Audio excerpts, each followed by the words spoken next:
खुलुमबाय लोगो नोंथांमोन आरो गासै बर' रायजो राजा नोंथांमोननिसिमबो फेसबुकआव फैफिननायनि जाहोना मोनसेल' आङो मैया आरो दिनै मोनसे इउटिउब चेनेल बिथां अफ्रि दैमारि इउटिउब चेनेलावहाय आंनि सोमोन्दै बुंनाय भिडिअ नुनो मोन्दों।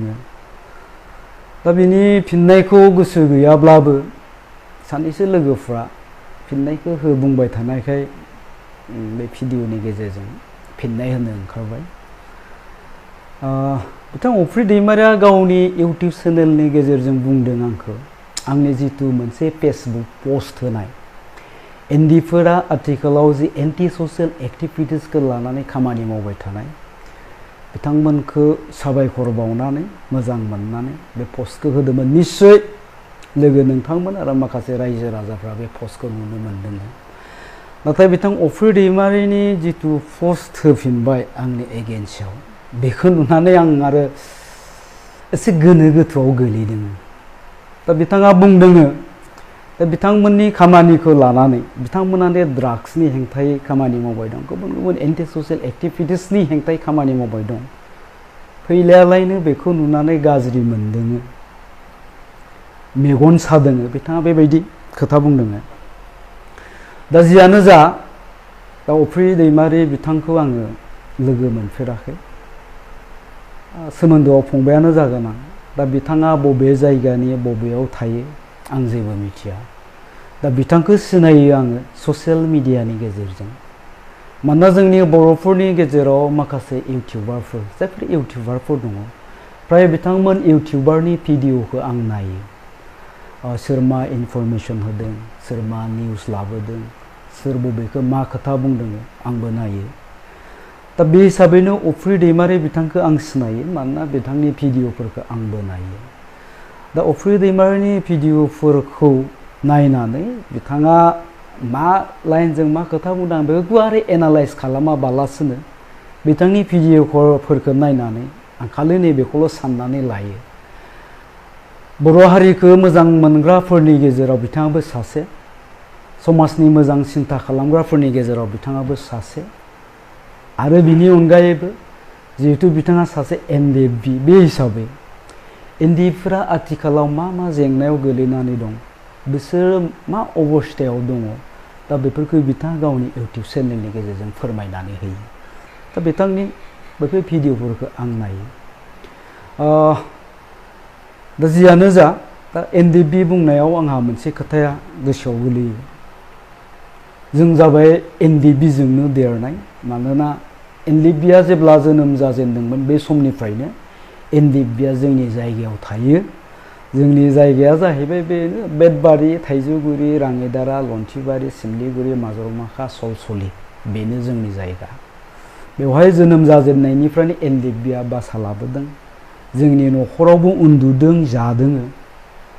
जा धीरेन बर' सारमोन, डिआर नाब्ला सारमोन, बिदिनो सबिन साहाब होननानै बुङो, बिथाङाथ' आंनि बिबोनां जायो, गामिनि सासे हाबा खालामदों जोंनि गामिनिनो। बेनिफ्राय प्रेस मुसाहारि, दा जे MCLA BPFनि, बेथ' आंनि असे बिबोनां जाहैबाय, जोंहा बिनानावखौ लांदों।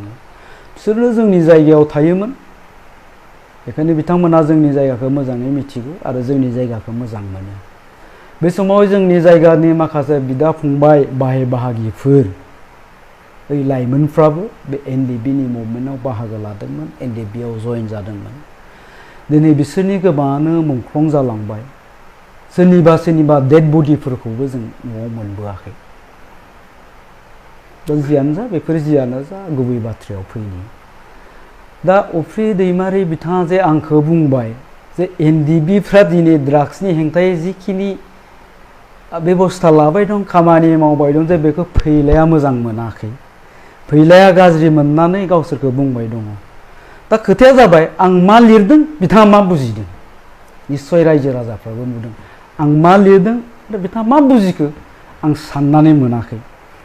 जोबथारनायाव मोनसे आं लिरदों जे आंनिफ्राय नोंथांमोननि आरो थांखि नोजोराव 100% मदद दं। थारमाने बिथाङा बेखौ ओरैजाय फरायबाय नामा, जे आंनिफ्राय फैलानिफ्राय नोंथांमोननि थांखि आरो नोजोराव 100% मदद गैया होननानै फरायदों नामा बिथाङा? आरो गोजौआव दंबावो आथिखालाव बारग' NDFBनि दावहारु जोहोलावफ्रा समाजारि हेंथानि खामानि जिखिनि खामानि मावबाय दं बियो बरायजाथाव आरो बाख्नायथाव। दा बेखौबो बिथाङा आरो उल्था फरायबाय नामा खामानिया बरायजाथाव जायाखै आरो बाख्नायथाव जायाखै होननानै। दा बेफोरखौ नुनानै आङो माने माबा मोनदों आरोखि मा हिसाबै बिथाङा गावसोरनि एगेन्स्टआव खोथा बुंनाय बायदि मोनखो। दा आं बेवहाय लिरदों जे जिखिनि बाखिखिनि जिखिनि ससियेल बा एन्टि ससियेल एक्टिभिटिसफोर सिखाव खावनायनिफ्राय लानानै ड्राग्स जानायनिफ्राय लानानै जिनाहारि जानायनिफ्राय लानानै बिनि अनगायैबो जोंनियाव मोनसे एन्टि ससियेल एक्टिभिटिस दंबावो जायफोरानोखि ससियेल मिडियानि गेजेरजों गाज्रि पिक्सार गाज्रि भिडिअफोर शेयार खालामो बिसोरखौबो एन्टि ससियेल एक्टिभिटिसआव नि फारियाव लाबोनानै जोङो बिसोरनि सायावबो राहा लानो हाया नामा? दा बिसोरनि सायावबो राहा लानांगौ होननानै आं बिथांमोनखौ रिक्वेस्ट खालामदों। दा सिखाव खावनाय सोरबा देहा फालांगि खालामनाय ड्राग्स फाननायफ्रा गावनि पार्सनेल बेनिफिटनि थाखाय मावदों। आं बे खोथाखौबो बुंदों बिसोरथ' गावसोरनि बेक्तिगत मुलाम्फानि थाखाय खामानिखौ मावबाय। सोरबा ड्राग्स जाबाय ड्राग्स जादों माने आं होनदों ड्राग्स जाग्राया गोथाव मोनदों माबा मोनसे जानानै थारमाने बे जानानै माबा मोनसे मुलाम्फा जानाय बायदि मोनदों ओंखायनो बिसोरथ' जाबाय। सिखाव खावग्रायाबो मुलाम्फा जानायखाय सिखाव खावबाय। गुबुन गुबुन ससियेल बा एन्टि ससियेल एक्टिभिटिसफ्रा गावबागाव मुलाम्फानि थाखाय बिसोरथ' मावबाय। नाथाय गाज्रि भिडिअ गाज्रि पिक्सार जे शेयार खालामबाय बिसोरहा बेक्तिगत माल लाब दङ बिसोरथ' जेबो लाब गैया। लाब गैयाब्लाबो जे बिथांमोना बे गाज्रि भिडिअ गाज्रि पिक्सारखौ होनानै समाजाव जे गुबुंले बार होबाय ससियेल मिडियाखौ गुबुंले खालामबाय जोंनि लाइमोनफोरखौ धंस खालामबाय। दा बेखायनो बिसोरखौबो समाजारि बेरेखानि फारियाव दोननानै बिसोरनि हेंथायैबो राहा लानांगौ होननानै आं बिथांमोनखौ रिक्वेस्ट खालामदों। दा बे बेलायाव बिथाङा बबे लाइनखौ बबे सिरिखौ जे गावसोरनि मावनायनि हेंथायै बुंनाय नुखो आं बेखौ बुजिनानै मोनाखै। दा बिथाङा प्रेक्टिकेलनि खोथा बुंदों। बिथाङा आंखौ बुंदों जे ससियेल मिडियायावल' बुंबाय थानानै मा जानो नोंथांमोना मा मावदों प्रेक्टिकेलि नोंथांमोना मा मावफेरदों। दा प्रेक्टिकेलनि खोथा बुङोब्ला बिथाङा बबे समनिफ्राय बे एन्टि ससियेल एक्टिभिटिसनि हेंथायै खामानि मावनो आवगायदों आं बेखौ मिथिया। मावदों मोजां जादों आं दाखालिबो बुंदों बिथांमोननो साबायखर बावदों वेलकाम खालामदों। किन्तु आङो जेब्लानिफ्राय एजुकेशन लाइनाव नांथाबनानै थाबाय 2003 निफ्राय दिनैनिफ्राय बे 20 बोसोरनिफ्राय एजुकेशनजों लोगोसेनो आं बे टिचाराव इनभल्व जानाय फोरोंगिरि जानायनि उनावनो जोंनि बे ओनसोलनि खना खनला गामि खना खनला ओनसोलफ्राव आरो बिनि अनगायैबो आथिखालहालागै बिटिसिनि आरो बिटिसिनि बायजो जेसेबां बर' एरियाफोर दङ बेफोर जायगायाव आङो एजुकेशननि सायावनो खोथा बुंबोदों आरो बे ड्राग्सनि सायावनो लाइमोनफोरनो एवारनेस होबोदों। मालाबा साहित्य सभानि प्लेटफर्माव मालाबा फरायसा आफादनि प्लेटफर्माव मालाबा स्कुलाव कलेजाव आंखौ जेब्लानो लेंहरो आरो जेब्लानो आंखौ गोनांथि जायो अब्लानो आं थाङो लेंहरब्लानो आरो बेफोर जायगायाव आङो बे ड्राग्सनि खोथाखौनो बुंबोदों लाइमोनफोरनो एवारनेस होबोदों सोलोंथाइनि खोथाखौनो आङो बुंबोबाय थादों। आरो बिनि अनगायैबो आं प्रेक्टिकेलनि खोथा होननानै बुङोब्ला आथिखालाव आङो ड्राग्सनि सायाव एवारनेस होनांगौनि थाखाय मोनथाम फिल्म बानायबाय। मोनसे बर' बिस जायखौ नोंथांमोना नायदों आरो बे बिसखौनो आदिबासि लेंगुवेजाव गोदानै शुटिं खालामफिनदों जहर। आरो बिनि उनावहाय मोनसे सासे ड्राग्स एडिक्टेड गथ' जोंनि जायगानिनो रिकभार जाबाय। बे माबोरै ड्राग्स जाजेनखो बे ड्राग्सनिफ्राय माबोरै रिकभार जानो हाखो एडिक्शननिफ्राय बेफोरनि मोनसे डकुमेन्टारि आं खालामदों। आरो बेफोर सिनेमाखौ आङो जोंनि जायगानि जोंनि ओनसोलनि खना खनला गामि गामि थांनानै दिन्थिहैदों। टाटा मबाइल भारायाव लानानै जेनेरेटर भारायाव लानानै साउन्ड बक्स गिदिर गिदिर भारायाव लानानै प्रजेक्टर भारायाव लानानै एखनब्ला साहित्य सभानि लिडारखौ लोगोआव लाफानानै एखनब्ला एबसुनि लिडारखौ लोगोआव लाफानानै सिनेमा दिन्थिनायनि सिगां सिगां बे मोनागुना हरनि समहालागै बिसोरखौ आङो लेक्सार होनो होयो बिनि उनावहाय सिनेमाखौ दिन्थियो जोंनि जायगाल' नङा चिरांनि गोबां जायगायावबो दिन्थिदों एबसुफोरनो आं दायथ' होदों आं उदालगुरि बायदि जायगायावबो थांनानै बे सिनेमाखौ दिन्थिहैदों मोनानि गेजेरावबो रायजो राजाफोरनि सिगाङाव लेक्सार होबोदों आं दिनै आं मा मावदों मा मावाखै बेखौ हिसाबखौ होनांगौ दं होननानै आं साना हिसाबबो होबोफेराखै होनांगौ दं होननानैबो सानाखैमोन खिन्थु नोंथांनि बुंनायाव आङो बेखिनि बाथ्राखौ दिनै बुंनो गोनां जाहैबाय नोंथाङादि बुंदों आंखौ माने सनमानबो होयो होननानै बुंदों मोजांबो मोनो सनमानबो होयो होननानै बुंदों खिन्थु नोंथाङा आंखौ मा बुंखो दिनै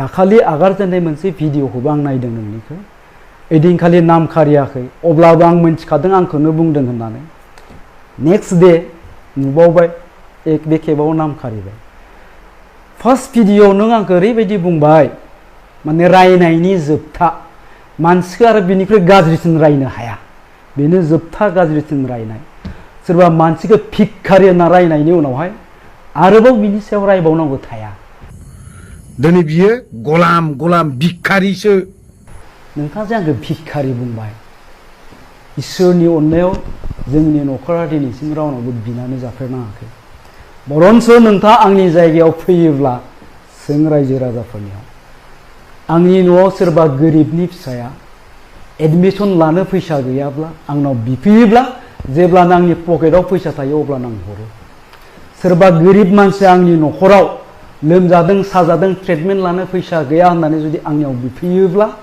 आंनि पकेटाव जेब्लानो थायो जेसेबांखिनिसिम थायो आङो हेफाजाब होयो बेफोरखौ बुंनांगौ दं होननानै आं सानाखैमोन खिन्थु नोंथांनि बुंनायाव आं बुंनो गोनां जादों नोंथाङा इन'भा गारिनि खोथा बुंदों आंनावथ' इन'भा गारियानो गैया आंनाव इन'भा गारियानो गैया नोंथाङा सान्दों बुंनायनि जाहोना आंनो बेखौसो बुजिदों जे आं दिनै राजखान्थियाव फैनायखाय गारि बायबाय गारि सालायबाय बे गारिखौ आं 2008 पलिटिकेल पार्टिजों जेबो सोमोन्दो गैयै समावनो बायदोंमोन गारि बांखौ बायजेननाया दिनैसिम 12-13 बोसोर जाबाय दिनैसिम आं गंबा गारि सोलायबाय बेफोर बुंनो गोनां गैयामोन थेवबो नोंथाङा बुंनायखाय आङो बुंदों दा बेखायनो आं नोंथांखौ बुंनो नागिरदों मोनफ्रोमबो बाथ्राखौनो मोनफ्रोमबो बिथिंखौनो पलिटिकेलि नोंथांमोना जुदि एनालाइज खालामोब्ला नेगेटिभ नोजोरजों नायखानानै नोंथांमोना एनालाइज खालामोबा बे नेगेटिभखौनो मोनगोन दिनै नोंथांनि माबाखौथ' आं बेबायदिनो नुदों नोंथाङा नेगेटिभ नोजोरजोंनो नायखायो नेगेटिभ नोजोरजों नोंथाङा एनालाइज खालामनानै दिनै नेगेटिभ लानानै नोंथाङा आंखौ बेखिनि खोथाखौ बुंबाय बबे लाइनाव बबे सिरियाव नोंथांमोन मावनायनि एगेन्स्टआव बुंखो नोंथाङा फोरमायनानै होयोब्ला मोजां जायो बेखौ रायजो राजाफ्राबो सोब मिथिनो लुबैगोन आंथ' सानदों बे आंनि लिरनायखौ सोरबा सासे उन्दै गथ'आबो बुजियिनि खोथा गैया नोंथाङाथ' बुजिनांगौ बुजियिनिथ' खोथा थानो नाङा दा बेखायनो नोंथाङा नेगेटिभ नोजोरजों नायनानै जुदि पलिटिकेल लाइनजोंल' लांनानै जुदि एनालाइज खालामोब्ला नोंथाङा नेगेटिभखौनो नुगोन दा पलिटिक्सनि खोथा बुङो आंथ' दिनैसिम पलिटिक्सआव 20% होदों आंहा गंसे स्कुल दङ एजुकेसन लाइनाव आङो दङ कालचार लाइनाव दङ बेनिफ्राय ससियेलि नोंथांमोना दिनै जि खामानि मावबाय दं बेफोर खामानिखौ लानानै आंबो गिदिंबाय थायो